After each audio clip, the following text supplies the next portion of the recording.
rapid access to comprehensive oncology data and survival analysis. This is the Enko Toolkit. In oncology, every single second counts. So today, we're diving into a tool that's designed to give you that time back and sharpen your clinical decision-making. This is the Enko Toolkit Liver and HCC Master Panel. Look, we all know the routine, right? You're juggling multiple guidelines, running complex calculations, and there's just never enough time. Well, this tool is built to take hours of that work and just collapse it into seconds. It's instant, it's streamlined, and it's all built on a rock-solid, evidence-based foundation. Let's see how it works. So, what's the big problem we're trying to solve here? It's the incredibly complex triage of patients with hepatocellular carcinoma. This is not a simple diagnosis, It's a high-stakes clinical puzzle.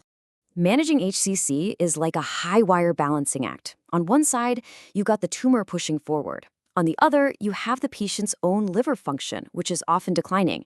And survival really depends on how we manage both of those competing forces. So we have to ask ourselves, is this patient a candidate for a high-risk surgery? Can they get a transplant? Or are we looking at systemic therapies, which, as you know, really depend on having that preserved liver function? Okay, so to really get why this panel is so powerful, we have to look under the hood. We're going to break down the key scoring systems that are the absolute backbone of this tool. These are the building blocks of how we manage HCC today. Let's start with a classic, the Child-Pugh score. This has been a cornerstone in hepatology for decades. It takes 5 key inputs: bilirubin, albumin, INR, plus the clinical signs of ascites and encephalopathy to give us a really clear picture of cirrhosis severity and help us estimate a patient's prognosis. Now, take a look at the reference table right here on the slide. This is where the numbers really tell a story.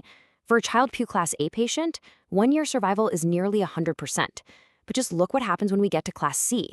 That survival plummets to around 45%. This isn't just some abstract score, it's a massive predictor of what's going to happen to our patient. In this Kaplan-Meier curve gives you a stark visual of that drop-off. See how that line for Child-Pugh B just falls away from Class A? That gap, that's a huge difference in patient outcomes, and it really shows you the clinical stakes we're talking about.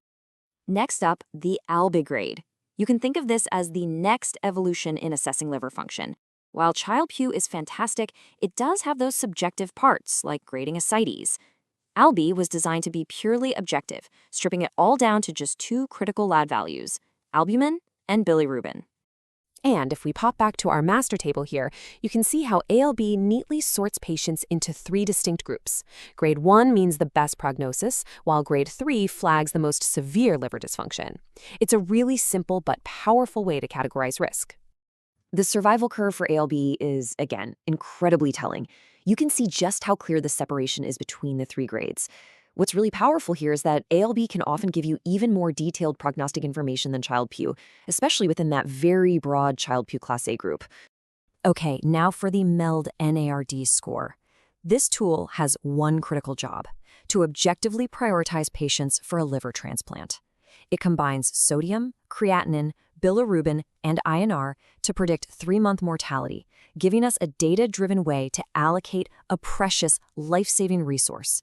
The panel also brings together 2 of the world's leading staging systems. You've got BCLC, which is the standard in the West, and HKLC, developed in Asia. And having both is key because they offer slightly different takes on prognosis and treatment, which reflects the global nature of medicine. Both are absolutely essential for guiding those big decisions. And when it comes to transplant, the Milan Criteria really are the definitive gatekeeper. It's a very strict, very clear set of rules based on tumor size and number. A patient is either within criteria, making them a great candidate, or they're outside criteria, which usually means a transplant is just too risky due to recurrence. Finally, let's talk about the GALAD score. This is a really sophisticated biochemical model designed for high-accuracy HCC detection. It's a great example of personalized medicine, right?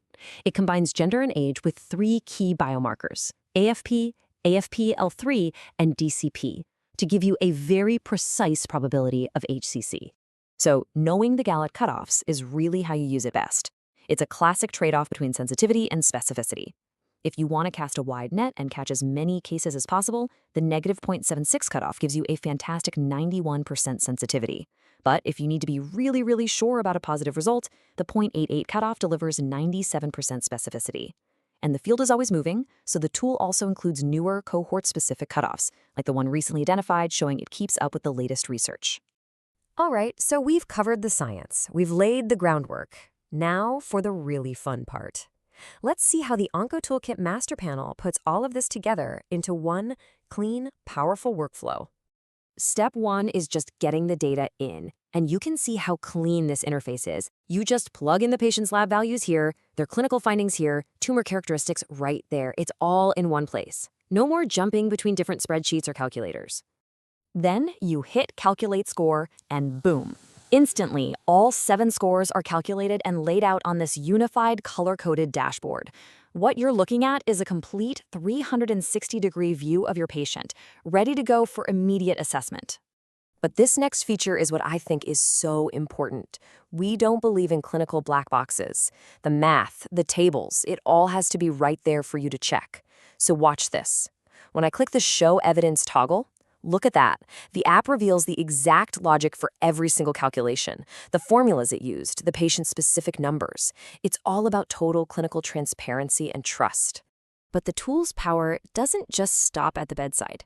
It's also designed to be a bridge, connecting your clinical work directly to your research.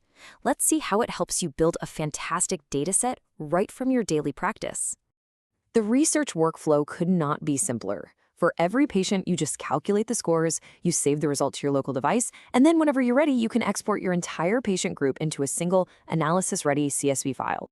Here in the Saved Results view, you can see how every patient panel you run is neatly stored. So over time, you're organically building this structured, high-quality dataset. And when you're ready to do some analysis, that Export All to CSV button does everything for you. One click. So what this really does is create a seamless bridge from the clinic straight to the lab.